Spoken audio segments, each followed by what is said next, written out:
for Scott McLeish to steer home a header.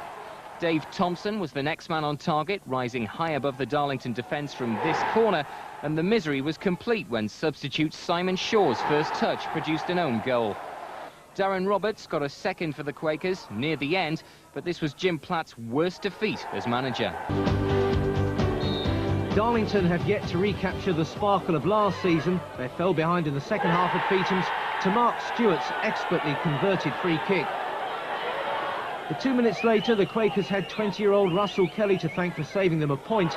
The Northern Ireland Youth International produced a touch of class to set himself up and lash home the equaliser. Jim Platt's side, though, stay in the wrong half of the table. Derby at Victoria Park, Darlington dug deep for their first away win of the season. They took the lead after Phil Brumwell crossed for Glenn Naylor to head home. Hartlepool fought back, though, levelling just after the hour. Substitute David Clegg's cross finally put away by Stephen Halliday. But with just 12 minutes to go, it was the Quakers who won points and pride with a controversial goal. Poole claimed the referee had blown for a foul throw. The play carried on with Michael Oliver, the goal-scoring hero. The row that followed led to Hartlepool manager Keith Houchin being sent from the dugout by Scarborough referee Bill Burns. Bad day for the home side. Hartlepool 1, Darlington 2. It's controversy than Saturdays.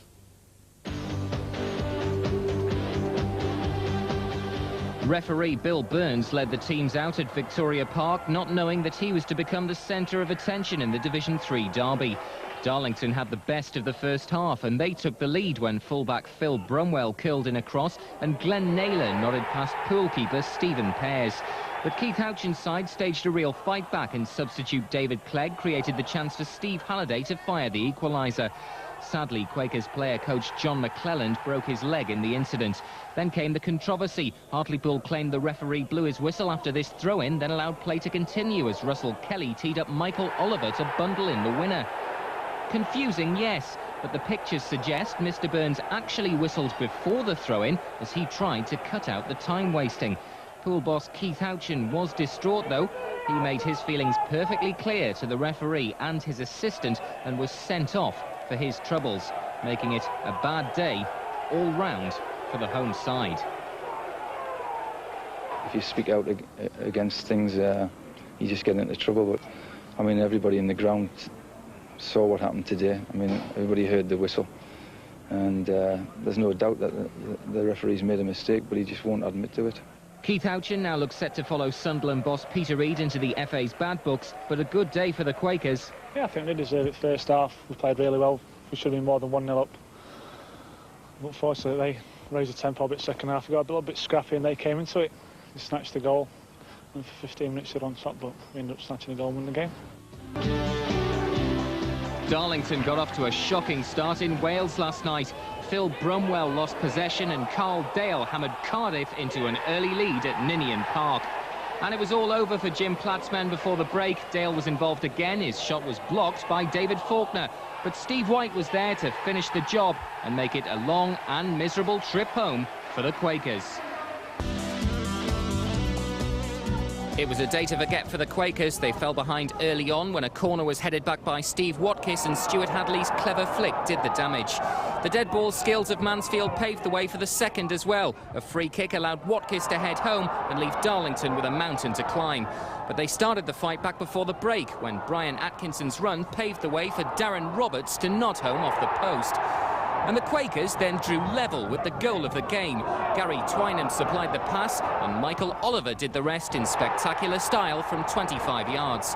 But Darlington's defence pressed the self-destruct button, allowing Mark Sale to run through. The 6'5" Mansfield striker kept his nerve to beat David Lucas, and the Quakers' backline had gone AWOL again when Hadley wrapped it up with his second. The playoff final at Wembley now seems a long time ago. More away day gloom for the Quakers. Things had looked promising when Mark Barnard's cross gave Glenn Naylor the chance to steal in and give the visitors the lead. But the game turned round when Darlington had Darren Roberts sent off for an alleged stamping offence. It meant playing with 10 men for the whole of the second half. And Northampton drew level when Michael Warner floated in a free kick and Neil Grayson's flick was enough to beat David Lucas. It went from bad to worse. The Quakers' defence struggled to clear a corner, and Northampton skipper Ray Warburton lashed home a tremendous shot. The home side wrapped it up in the dying seconds, catching the Quakers on the break. Neil Grayson laid on a simple chance for Sean Parrish to score. Jim Platt's men are now 3 off the bottom of the league. Is still to come, but the weekend's other North East derby took place this afternoon. Darlington, a club in crisis, against Scarborough, a side in form. Simon O'Rourke was at Feetham's. All the talk this week in Darlington has been about putting the club up for sale, even though they've signed a new sponsorship deal. The Quakers have slumped to 3rd from bottom, and manager Jim Platt, coming under increasing pressure, was looking for 3 points. But it was Scarborough who made the better start. Ian Tomstone burst clean through, but Quakers keeper David Lucas blocked his shot. Jamie Mitchell's follow-up was headed off the line. Darlington took the lead midway through the first half, when the ball broke on the edge of the box for Simon Shaw, and he curled a great shot over Scarborough keeper Ian Ironside. Shaw's shot was inch perfect. Ironside had absolutely no chance, and that was 1-0 at the break. The Quakers should have increased their lead when Shaw crossed, and Robbie Blake's volley was well saved. Then Ironside blocked the follow-up. Darlington had an amazing escape when Gary Bennett headed down and Jason Rocket's effort was bundled off the line. It didn't look like it was going to be the Seasiders' day. In the last minute, Jason Rocket rose well, but his header flicked the crossbar.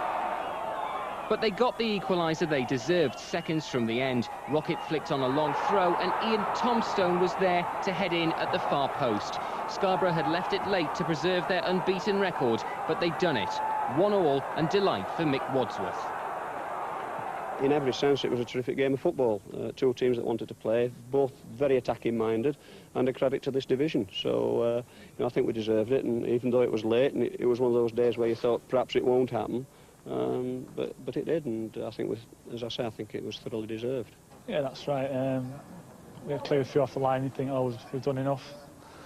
And for them to score virtually the last kick of the game was heartbreaking in position we're in at the moment, but it's a start for us. We've stopped the rot, so hopefully we can build on that now.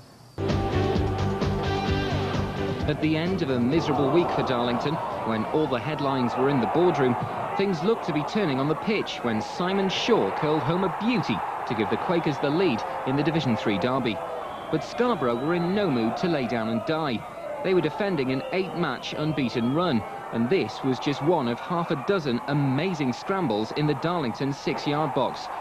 But the pressure eventually paid off deep into injury time when Ian Tomstone arrived at the right place at the right time to nod the equaliser. Scarborough's unbeaten run goes on, but it was a cruel blow for Darlington. There's talk of the club being put up for sale, and the chairman had resigned. Or had he? I handed my resignation in. A number of things happened, and I thought that I'd take the can for this, and I handed my resignation in. I had a telephone call from the major shareholders last night asking me if I'd reconsider, as they don't want me to resign. There's some difficult things to think about, so I've decided I'm going to make my mind up over the weekend. In fact, Mr. Lowery won't now reveal his decision until later this week. So how are the Darlington players coping with the club's boardroom troubles? Obviously, you can't keep turning a blind eye to everything that goes off the pitch. You try and slight affects you, but things are starting to heat up a little bit here. Obviously, we don't know how it's going to end. I think someone's going to have to give way eventually. We'll be back at Feetham's tonight, at least the part of the ground he's allowed into. Sacked by Darlington yesterday and told to stay away from the club, he'll be at the neighbouring cricket ground to keep a long-standing engagement with the team's supporters. 6 months ago, Jim Platt was leading Darlington out on their first ever visit to Wembley. Today, he began the search for a new job, having been told to clear his desk and warned not to come back. This has been coming, Jeff, for about 6 weeks now, because I fell out with the people in charge. It's been very difficult. I mean, I went and asked for £2,500, considering that when David and I took over, you know, David Hodgie and I, we brought in, between us, including Wembley and the Leeds match in the playoffs, about £800,000. I asked for £2,500 to bring Matt Carmichael back, who played for me last season, and they couldn't afford it. On Saturday, the Quakers went down 2-0 at Lincoln, their 8th defeat in their last 11 games, leaving them 91st in the Football League. But having been forced to sell half the side who took the club to the brink of promotion to Division 2 and found himself publicly at odds with the club's hierarchy, Platt's sacking was almost inevitable. I'm not the trouble at Darlington. The fans are not the trouble, and the players certainly aren't the trouble. Everybody knows what the trouble is, and unfortunately, it's still there. The fans are the ones who are suffering. I mean, they've seen a good team last year, and we were a good team. You speak to any manager in the third division, and I've spoken to quite a lot this last few weeks, and every one of them said that we were the best footballing side in the third division and thought we were certain to go up this season. All I can say to the fans is, I'm sorry. Well, troubled Darlington have offered the job of coaching director to former Feetham's favourite David Hodgson. The announcement was made this afternoon, just hours after a consortium of local businessmen stated they wanted to take over at the third division club. Less than 6 months ago, Darlington was savouring their finest moments with a trip to Wembley for the third division playoff final. But this season's been a very different story. The club slumped near the foot of the table, and last Sunday, manager Jim Platt was sacked after refusing to resign. Now David Hodgson, seen here on the left, is expected to take over the hot seat with Gary Bannister coming in as his assistant. Hodgson formed a management double act with Jim Platt until a year ago. It was rumoured Hodgson quit because the club wouldn't give any money for new players. So has there been a change of heart about cash at Feetham's? No, the situation has not changed. David's fully aware of that. He never asked for a lot of funding in the first place. He's not asking for it now. Meanwhile, North East Tonight's received a statement from a consortium of local businessmen stating their intention to buy Darlington. The statement accuses Mr. Morgan of demanding to know the identity of the interested parties and proof of their purchasing power within 24 hours. They say they'll open discussions with the club once they've seen the accounts, which are rumoured to show a trading profit of £50,000. But Mr. Morgan today denied giving any deadlines and dismissed the statement out of hand. The Trust take the view that anybody who contacts the media before they contact the club is merely seeking publicity. It's not the way to do business, and we dismiss it. Well, who said farce was restricted to the theatre? Well, certainly not a follower of Darlington Football Club at the moment. In the wake of the sacking of fans' favourite Jim Platt at the weekend, the club announced this afternoon that Platt's former managerial partner, David Hodgson, is likely to be announced as the new boss tomorrow, with former club captain Gary Bannister as his assistant. Hodgson walked out last season after falling out with the Darlington hierarchy. It also emerged today that two groups of businessmen, one on Teesside, the other on Tyneside, have joined forces to try to buy the club. And a spokesman for the new syndicate told me this afternoon that they would have been more than happy for Jim Platt to remain in charge. This was the last sighting of David Hodgson at Feetham's last season when he walked out following a disagreement with the club. He and Jim Platt had arrived full of promise as a managerial double act, only to see the job and their friendship go horribly wrong. Hodgson created controversy when he announced the entire team was up for sale. But now the club say Hodgson is poised to return to take charge yet again. After the unfortunate dismissal of Jim Platt, we contacted David as our first choice to come back and obviously finish what we started. Well-publicised differences of opinion between David Hodgson and the board last time round. Are you satisfied in your own mind they've now all been cleared up? I can only assume that I have to be satisfied because David is on his way back tomorrow. It was for him to be satisfied. Things have changed a little for the better. We've come a long way since then. And to be fair, Jim must take a certain amount of credit for that. Excuse me. But we're second from bottom in the third division, and that's not acceptable. General Manager at Darlington, Steve Morgan there. Well, Darlington fans said a fond farewell to the man they believe is the best manager the club's ever had. Jim Platt and his team were guests of honour at a function organised by the Supporters Club last night. There's only one Jim Platt, one Jim Platt, walking along. The team may be second off bottom in Division 3, but Jim Platt is clearly still the fans' favourite. This was the kind of welcome reserved for heroes, not managers who 24 hours earlier had been given the sack. I'm sad for these people. I mean, this is a commemoration for Wembley. It's only 5 or 6 months ago. This club was going places, and I'm just sad for these people. I think it just goes to show that the feeling of the supporters. None of them blamed Jim for the position we're in at the moment. We know that the recent results are the type of results that lead to the sacking of a manager, but when the heart of the team from last year is gone and he hasn't been given money to replace him, what can you expect him to do? I'm feared for the future of the club. I can't see how another manager can come in and do any better than Jim. The irony was that this supporters club function had been organised to celebrate the team's history-making appearance at Wembley last season. It's not often a sacked manager gets a trophy. Who did turn up in the region as expected today was David Hodgson, the new manager of Darlington Football Club. He's no stranger to Feetham's. Remember, he and recently sacked Jim Platt were appointed as a joint management team last year, only for Hodgson to later walk out. Players lined up. The last time he sat at the top table of the Feetham's boardroom, it was alongside managerial partner Jim Platt as they took over the struggling club. It turned sour and Hodgson walked out after rows with the club's directors, leaving Platt to guide the team to its first ever Wembley appearance. Hodgson says he was offered the job once Platt was sacked at the weekend and says things will be different this time round. Certain guarantees have been made to me. It's there in black and white, and as far as I'm concerned, I can accept that. It's unfortunate that I'm here, because obviously one man loses his job. But I'm up for the challenge, and I'm looking forward, to be honest with you. What is different about last time, though? What has made it possible, in your mind, for you to be able to come back and be perhaps more comfortable about it than you were first time round? Well, I think first time round I was comfortable coming, because I didn't know what I was coming into. And certain things took place during that period of time I was there, which I thought weren't in the best interest of the football club. The football club, to me, is the players and the team. And that's what counts in a football club.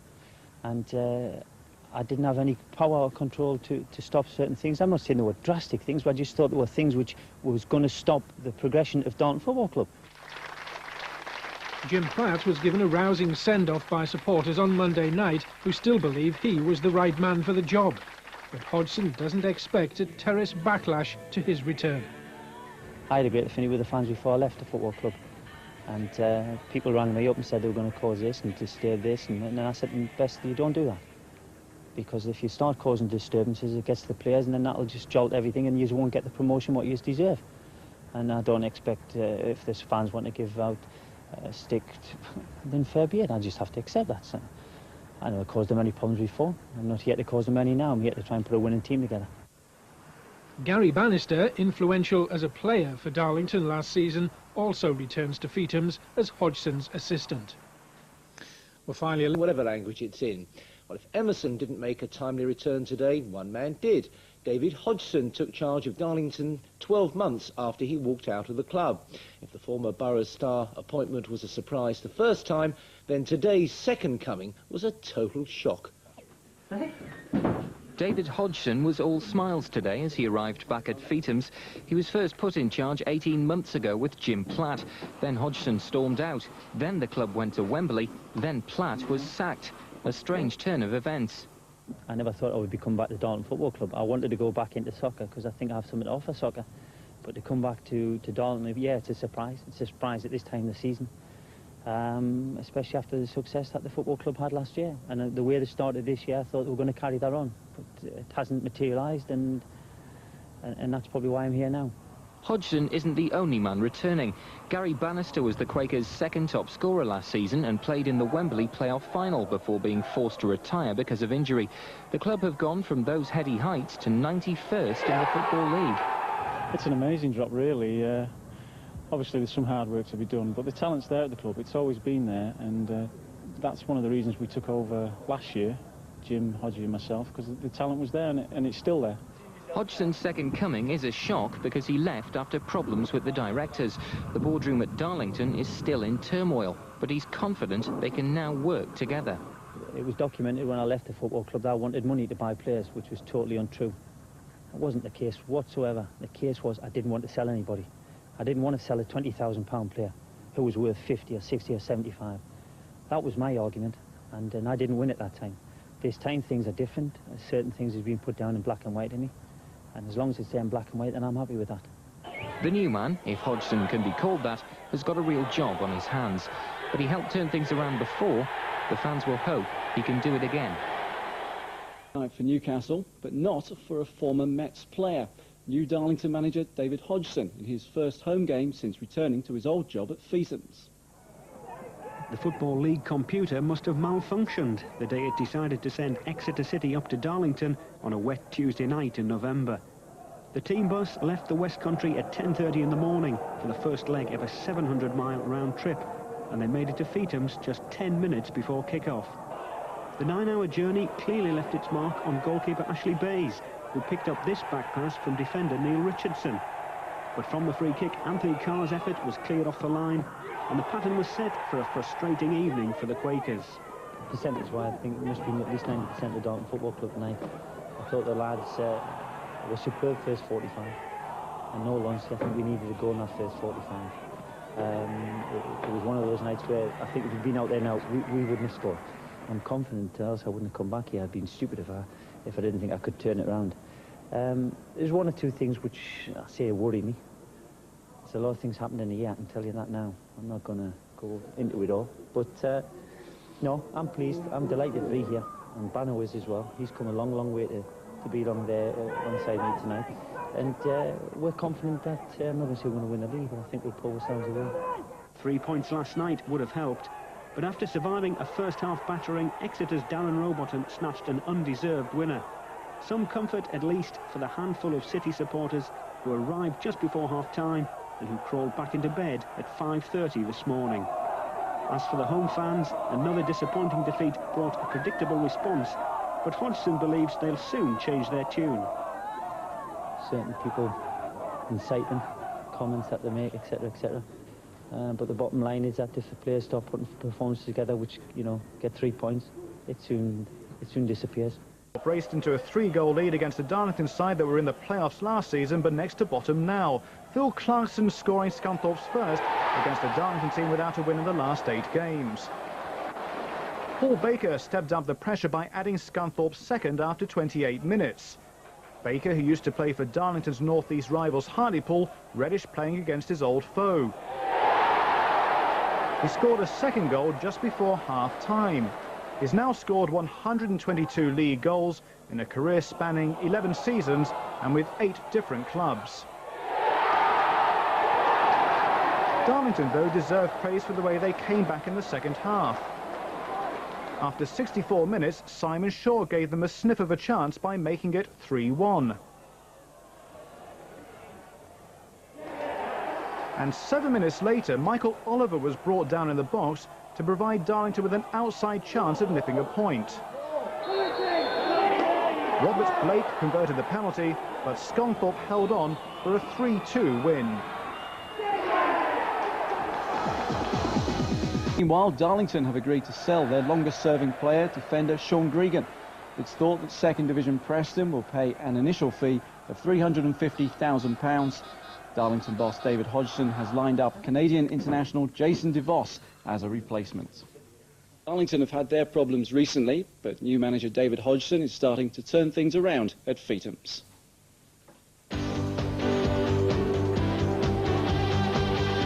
When centre-forward Mark Cooper deservedly put Northampton into the lead shortly before the break at Feetham's, it looked odds-on that Darlington were heading for their 9th successive game without a win.